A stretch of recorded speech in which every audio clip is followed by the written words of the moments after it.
ಪ್ರತಿ ದೊಡ್ಡ ಪ್ರಯಾಣವು ಸಾಮಾನ್ಯವಾಗಿ ಒಂದೇ ಹೆಜ್ಜೆಯಿಂದ ಪ್ರಾರಂಭವಾಗುತ್ತದೆ. ಪ್ರತಿಯೊಂದು ದೊಡ್ಡ ಮರವು ಒಂದೇ ಬೀಜದಿಂದ ಬೆಳೆಯುತ್ತದೆ. ಪ್ರತಿಯೊಂದು ಮಹಾನ್ ಚಳುವಳಿಯು ಸಾಮಾನ್ಯವಾಗಿ ಒಬ್ಬ ವ್ಯಕ್ತಿಯ ಕ್ರಿಯೆಗಳಲ್ಲಿ ತನ್ನ ಮೂಲವನ್ನು ಹೊಂದಿರುತ್ತದೆ.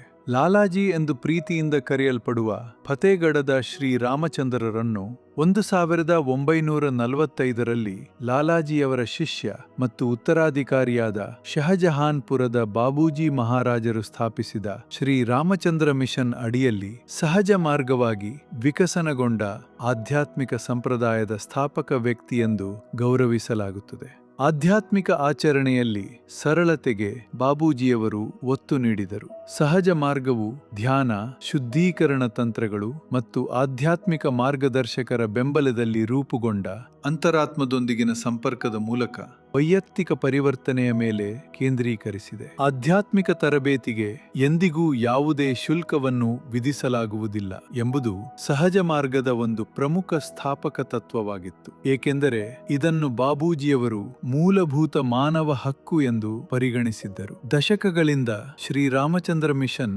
ತನ್ನ ಅನುಯಾಯಿಗಳ ಬದಲಾಗುತ್ತಿರುವ ಅಗತ್ಯಗಳನ್ನು ಪೂರೈಸಲು ವಿಕಸನಗೊಂಡಿತು. 1983ರಲ್ಲಿ ಬಾಬೂಜಿಯವರು ನಿಧನರಾದ ನಂತರ ಮಿಷನ್ನಿನ ಎರಡನೇ ಅಧ್ಯಕ್ಷರು ಮತ್ತು ಆಧ್ಯಾತ್ಮಿಕ ಮಾರ್ಗದರ್ಶಿಗಳಾದ ಚಾರೀಜಿ ಎಂದು ಪ್ರೀತಿಯಿಂದ ಕರೆಯಲ್ಪಡುವ ಶ್ರೀ ಪಾರ್ಥಸಾರಥಿ ರಾಜಗೋಪಾಲಾಚಾರಿಯವರು ಅದರ ವ್ಯಾಪ್ತಿಯನ್ನು ಆಧುನೀಕರಿಸುವಲ್ಲಿ ಮತ್ತು ವಿಸ್ತರಿಸುವಲ್ಲಿ ಪ್ರಮುಖ ಪಾತ್ರ ವಹಿಸಿದರು. 2014ರಲ್ಲಿ ಚಾರೀಜಿಯವರು ನಿಧನರಾದಾಗಿನಿಂದ ಆಧ್ಯಾತ್ಮಿಕ ಮಾರ್ಗದರ್ಶಿಯಾಗಿರುವ ದಾಜಿ ಎಂದು ಪ್ರೀತಿಯಿಂದ ಕರೆಯಲ್ಪಡುವ ಕಮಲೇಶ್ ಪಟೇಲ್ ಅವರ ನೇತೃತ್ವದಲ್ಲಿ ಸಹಜ ಮಾರ್ಗವು ಹಾರ್ಟ್ಫುಲ್ನೆಸ್ ಚಳುವಳಿಯನ್ನು ಪ್ರೇರೇಪಿಸಿತು.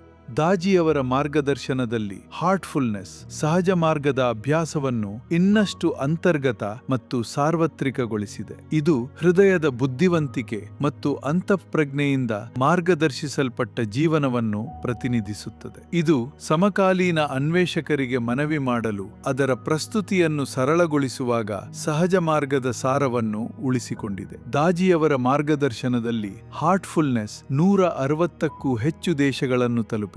ಲಕ್ಷಾಂತರ ಅಭ್ಯಾಸಿಗಳು ಮತ್ತು 16,000ಕ್ಕೂ ಹೆಚ್ಚು ಸ್ವಯಂ ಸೇವಕ ತರಬೇತುದಾರರು ಇದ್ದಾರೆ. ಹಾರ್ಟ್ಫುಲ್ನೆಸ್ ಧ್ಯಾನ ಮತ್ತು ತರಬೇತಿ ಕಾರ್ಯಕ್ರಮಗಳನ್ನು ವಿಶ್ವದಾದ್ಯಂತ ನಡೆಸಲಾಗುತ್ತಿದೆ. 2014ರಿಂದ ದಾಜಿಯವರು ಕಾನ್ಹಾ ಶಾಂತಿವನದ ಸ್ಥಾಪನೆಗೆ ಮಾರ್ಗದರ್ಶನ ನೀಡುತ್ತಿದ್ದಾರೆ. ಭಾರತದ ಹೈದರಾಬಾದ್ ಬಳಿ ಇರುವ ಕಾನ್ಹಾ ಶಾಂತಿವನವು ಹಾರ್ಟ್ಫುಲ್ನೆಸ್ ಸಂಸ್ಥೆಯ ಜಾಗತಿಕ ಪ್ರಧಾನ ಕಚೇರಿಯಾಗಿದೆ ಮತ್ತು ವಿಶ್ವದ ಅತಿದೊಡ್ಡ ಧ್ಯಾನ ಸ್ಥಳಗಳಲ್ಲಿ ಒಂದಾಗಿದೆ. ಕಾನ್ಹಾ ಶಾಂತಿವನವು ವಸತಿ ಪ್ರದೇಶಗಳು, ತೋಟಗಳು, ಶಾಲೆಗಳು, ಕರಕೌಶಲ ವಸ್ತುಗಳ ಸಂಗ್ರಹ, ಯೋಗಕ್ಷೇಮ ಸ್ಥಳ ಮತ್ತು ವೈದ್ಯಕೀಯ ಕೇಂದ್ರವನ್ನು ಹೊಂದಿರುವ ಅಭಿವೃದ್ಧಿ ಹೊಂದುತ್ತಿರುವ ಸಮುದಾಯವಾಗಿದೆ. ವ್ಯಕ್ತಿಗಳು, ಸಂಸ್ಥೆಗಳು, ಕುಟುಂಬಗಳು, ವೃತ್ತಿಪರರು ಮತ್ತು ವಿದ್ಯಾರ್ಥಿಗಳಿಗೆ ನಿಯತ ಕಾರ್ಯಕ್ರಮಗಳು, ಆಧ್ಯಾತ್ಮಿಕ ತರಬೇತಿ ಮತ್ತು ಕಾರ್ಯಾಗಾರಗಳನ್ನು ನಡೆಸಲಾಗುತ್ತದೆ. ಪ್ರತಿಯೊಂದು ನಿರ್ದಿಷ್ಟವಾದ ಅಗತ್ಯಗಳನ್ನು ಪೂರೈಸಲು ಅನುಗುಣವಾಗಿರುತ್ತದೆ. ಇವುಗಳಲ್ಲಿ ಒತ್ತಡ ನಿರ್ವಹಣೆ,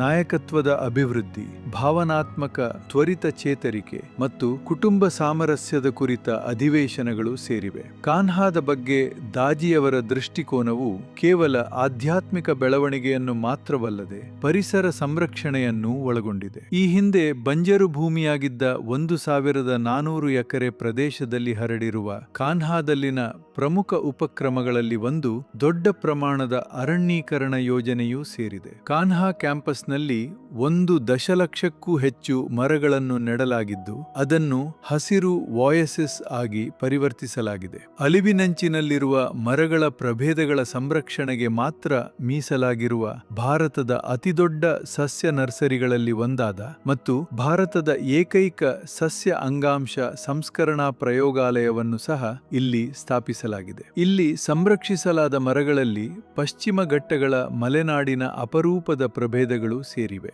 ಈ ಕ್ಯಾಂಪಸ್ ತನ್ನ ಹಸಿರಿಗಾಗಿ ಲೆಕ್ಕವಿಲ್ಲದಷ್ಟು ಪ್ರಶಸ್ತಿಗಳನ್ನು ಗೆದ್ದಿದೆ ಮತ್ತು ವಿಶ್ವದ ಅತಿದೊಡ್ಡ ಅರಣ್ಯ ಸಂರಕ್ಷಣಾ ಚಟುವಟಿಕೆಗಳಲ್ಲಿ ಒಂದಾಗಿದೆ. ಈ ಕ್ಯಾಂಪಸ್ನಲ್ಲಿ ಸ್ಥಳೀಯ ಅಂತರ್ಜಲ ಸಂಪನ್ಮೂಲಗಳನ್ನು ಮರುಪೂರಣಗೊಳಿಸುವ ಜೊತೆಗೆ ಪರಿಣಾಮಕಾರಿ ನೀರಿನ ನಿರ್ವಹಣೆಯನ್ನು ಖಚಿತಪಡಿಸಿಕೊಳ್ಳಲು ಮಳೆನೀರು ಕೊಯ್ಲಿನ ವ್ಯವಸ್ಥೆಗಳು ಮತ್ತು ಜಲಾಶಯಗಳಿವೆ. ಸೌರಶಕ್ತಿಯಂತಹ ನವೀಕರಿಸಬಹುದಾದ ಇಂಧನ ಮೂಲಗಳನ್ನು ಕ್ಯಾಂಪಸ್ಸಿನ ಇಂಗಾಲದ ಹೆಜ್ಜೆಗುರುತನ್ನು ಕಡಿಮೆ ಮಾಡಲು ಬಳಸಲಾಗುತ್ತದೆ. ಕಾನ್ಹಾ ಶಾಂತಿವನದಲ್ಲಿ badminton, cricket, squash, volleyball, athletics ಮತ್ತು ಇತರ ಕ್ರೀಡೆಗಳು ಸೇರಿದಂತೆ ವಿವಿಧ ಕ್ರೀಡೆಗಳಿಗೆ ತರಬೇತಿ ಸೌಲಭ್ಯಗಳಿವೆ. ಕಾನ್ಹಾದಲ್ಲಿ ವಿಶ್ವದ ಮೊದಲ ಆಂತರಿಕ ಶಾಂತಿ ವಸ್ತು ಸಂಗ್ರಹಾಲಯವನ್ನು ಸ್ಥಾಪಿಸಲಾಗಿದೆ. ಇದು ಪ್ರಸ್ತುತ ಮತ್ತು ಮುಂಬರುವ ಕಲಾವಿದರ ಕಲಾಕೃತಿಗಳನ್ನು ಒಳಗೊಂಡಿದೆ. ಕಾನ್ಹಾ ವಿಶ್ವಪ್ರಸಿದ್ಧ ಸಂಗೀತಗಾರರು ಮತ್ತು ಗಾಯಕರನ್ನು ಒಳಗೊಂಡ ಸಂಗೀತ ಕಚೇರಿಗಳ ತಾಣವಾಗಿಯೂ ಹೊರಹೊಮ್ಮಿದೆ. ಕಾನ್ಹಾ ಶಾಂತಿವನದಲ್ಲಿ ಕಲಿತ ವಿದ್ಯೆಯನ್ನು ಎಲ್ಲರೊಂದಿಗೆ ಮುಕ್ತವಾಗಿ ಹಂಚಿಕೊಳ್ಳುವುದನ್ನು ದಾಜಿ ಖಚಿತಪಡಿಸಿದ್ದಾರೆ. ಅವರು ಹಾರ್ಟ್ಫುಲ್ನೆಸ್ ಉಪಕ್ರಮದ ಮೂಲಕ ಅರಣ್ಯಗಳನ್ನು ಸ್ಥಾಪಿಸಿದ್ದಾರೆ. ಇದು ಈಗಾಗಲೇ 10,000 ಎಕರೆ ಭೂಮಿಯ ಅರಣ್ಯೀಕರಣಕ್ಕೆ ಕಾರಣವಾಗಿದೆ. ಹಾರ್ಟ್ಫುಲ್ನೆಸ್ ಅರಣ್ಯಗಳು ಪ್ರಸ್ತುತ ಮಧ್ಯಪ್ರದೇಶದಲ್ಲಿ 2,000 ಎಕರೆ ಭೂಮಿಯನ್ನು ಅರಣ್ಯೀಕರಣಗೊಳಿಸುತ್ತಿವೆ. ಗುಜರಾತಿನಲ್ಲಿ ಇದು ಸಾಂಸ್ಕೃತಿಕವಾಗಿ 8 ಪ್ರಮುಖ ತಾಣಗಳನ್ನು ಹಸಿರಾಗಿಸುತ್ತಿದೆ. ಇದು ಭಾರತದ 3 ರಾಜ್ಯಗಳಲ್ಲಿ ಹರಡಿರುವ ಅರಾವಲಿ ಬೆಟ್ಟಗಳ 750 ಚದರ ಕಿಲೋಮೀಟರ್ಗಳಲ್ಲಿ ಪರಿಸರ ಸಮತೋಲನವನ್ನು ಪುನಃಸ್ಥಾಪಿಸಲು ಕೆಲಸ ಮಾಡುತ್ತಿದೆ. ಹಾರ್ಟ್ಫುಲ್ನೆಸ್ ಭವಿಷ್ಯದ ಅರಣ್ಯ ಯೋಜನೆಗಳು ದುಬೈ ಮತ್ತು ಬೆಲೀಜ್ನಲ್ಲಿನ ಅರಣ್ಯೀಕರಣವನ್ನು ಒಳಗೊಂಡಿವೆ. ಹಾರ್ಟ್ಫುಲ್ನೆಸ್ ಉಪಕ್ರಮದ ಮೂಲಕ ಅರಣ್ಯಗಳ ಭಾಗವಾಗಲು ದಾಜಿ ಹಾರ್ಟ್ಫುಲ್ನೆಸ್ ಅನ್ನು ಪ್ರೋತ್ಸಾಹಿಸಿದ್ದಾರೆ. ವಿದ್ಯಾರ್ಥಿಗಳಿಗೆ ವಿಶ್ರಾಂತಿ, ಧ್ಯಾನ, ಡಿಜಿಟಲ್ ನಿರ್ವಿಷೀಕರಣ ಮತ್ತು ಒತ್ತಡ ನಿರ್ವಹಣಾ ಸಾಧನಗಳೊಂದಿಗೆ ಸಜ್ಜುಗೊಳಿಸುವ ಶಾಲೆಗಳು ಮತ್ತು ಶಿಕ್ಷಣ ಸಂಸ್ಥೆಗಳೊಂದಿಗೆ ಸಹಯೋಗದ ಕಾರ್ಯಕ್ರಮಗಳನ್ನು ನಡೆಸಲು ದಾಜಿ ಹಾರ್ಟ್ಫುಲ್ನೆಸ್ ಸ್ವಯಂ ಸೇವಕರನ್ನು ಪ್ರೋತ್ಸಾಹಿಸಿದ್ದಾರೆ. 8 ಲಕ್ಷಕ್ಕೂ ಹೆಚ್ಚು ಯುವಕರು ಈಗಾಗಲೇ ಈ ಕಾರ್ಯಕ್ರಮಗಳಲ್ಲಿ ಭಾಗವಹಿಸಿದ್ದಾರೆ. ಮಾನಸಿಕ ಮತ್ತು ದೈಹಿಕ ಯೋಗಕ್ಷೇಮದ ಮೇಲೆ ಧ್ಯಾನದ ಪಾತ್ರವನ್ನು ಅಧ್ಯಯನ ಮಾಡಲು ಹಾರ್ಟ್ಫುಲ್ನೆಸ್ ಪ್ರಮುಖ ಸಂಶೋಧನಾ ಸಂಸ್ಥೆಗಳೊಂದಿಗೆ ಪಾಲುದಾರಿಕೆ ಹೊಂದಿದೆ. ಹಾರ್ಟ್ಫುಲ್ನೆಸ್ ಕೂಡ ಆತ್ಮಸಾಕ್ಷಿ ಮತ್ತು ಅಂತಃಪ್ರಜ್ಞೆಯ ಸ್ವರೂಪವನ್ನು ಅನ್ವೇಷಿಸುವ ವೈಜ್ಞಾನಿಕ ಅಧ್ಯಯನಗಳಲ್ಲಿ ಭಾಗವಹಿಸುತ್ತಿದೆ. ದಾಜಿಯವರು ಪ್ರಾರಂಭಿಸಿದ ಏಕಾತ್ಮ ಅಭಿಯಾನ ಕಾರ್ಯಕ್ರಮವು ಅವರ ಮತ್ತೊಂದು ಹೆಗ್ಗುರುತಾಗಿದೆ. ಈಗಲೂ ನಡೆಯುತ್ತಿರುವ ಈ ಕಾರ್ಯಕ್ರಮದಡಿಯಲ್ಲಿ ಹಾರ್ಟ್ಫುಲ್ನೆಸ್ ಸ್ವಯಂ ಸೇವಕರು ದೂರದ ಹಳ್ಳಿಗಳಿಗೆ ಭೇಟಿ ನೀಡಿ ಉಚಿತವಾಗಿ ಯೋಗ ಮತ್ತು ಧ್ಯಾನದ ತರಬೇತಿಯನ್ನು ನೀಡುತ್ತಾರೆ. ಅವರು ತಾಯಿ ಮತ್ತು ಮಗುವಿನ ಆರೈಕೆ, ವ್ಯಸನ ಮುಕ್ತಿ ಮತ್ತು ಕೃಷಿ ಕ್ಷೇತ್ರಗಳ ಉತ್ತಮ ಅಭ್ಯಾಸಗಳಲ್ಲಿ ಜನರಿಗೆ ಮಾರ್ಗದರ್ಶನ ನೀಡುತ್ತಾರೆ. 70,000ಕ್ಕೂ ಹೆಚ್ಚು ಹಳ್ಳಿಗಳು ಮತ್ತು 10 ಮಿಲಿಯನ್ ಜನರು ಇಲ್ಲಿಯವರೆಗೆ ಇದರ ಭಾಗವಾಗಿದ್ದಾರೆ. ಹಾರ್ಟ್ಫುಲ್ನೆಸ್ ಪ್ರಪಂಚದೊಂದಿಗೆ ತನ್ನನ್ನು ತೊಡಗಿಸಿಕೊಳ್ಳುತ್ತಾ ಅದನ್ನು ಉತ್ತಮ ಸ್ಥಳವನ್ನಾಗಿ ಮಾಡಲು ಪ್ರಯತ್ನಿಸುವುದನ್ನು ಪ್ರತಿಪಾದಿಸುತ್ತದೆ. 2024ರಲ್ಲಿ ಹಾರ್ಟ್ಫುಲ್ನೆಸ್ ಭಾರತ ಸರ್ಕಾರದ ಸಹಭಾಗಿತ್ವದಲ್ಲಿ ಜಾಗತಿಕ ಆಧ್ಯಾತ್ಮಿಕ ಮಹೋತ್ಸವವನ್ನು ಆಯೋಜಿಸಿತು. ದಾಜಿಯವರ ದೀರ್ಘಕಾಲದ ಕನಸಿನ ಈ ಕಾರ್ಯಕ್ರಮವು ಏಕತೆ, ಆಧ್ಯಾತ್ಮಿಕತೆ ಮತ್ತು ಮಾನವ ಪರಿವರ್ತನೆಯ ರೋಮಾಂಚಕ ಆಚರಣೆಯಾಗಿತ್ತು.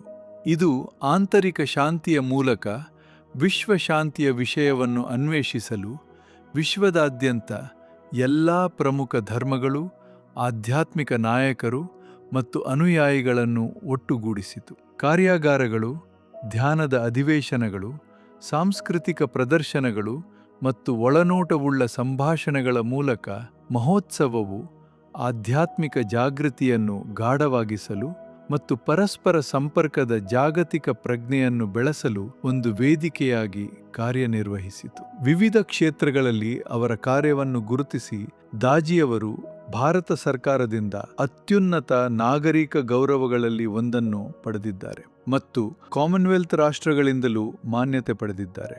ಇವು ಸಮಾಜದ ಒಳಿತಿಗಾಗಿ ಕೈಗೊಳ್ಳಲಾಗಿರುವ ಕೆಲವು ಹಾರ್ಟ್ಫುಲ್ನೆಸ್ ಉಪಕ್ರಮಗಳಾಗಿವೆ.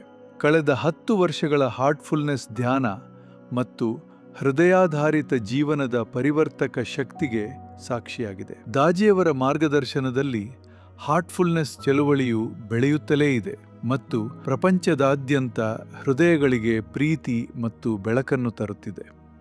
ಲೋಕಾ ಸಮಸ್ತ ಸುಖಿನೋ ಭವಂತು, ಲೋಕಾ ಸಮಸ್ತ ಸುಖಿನೋ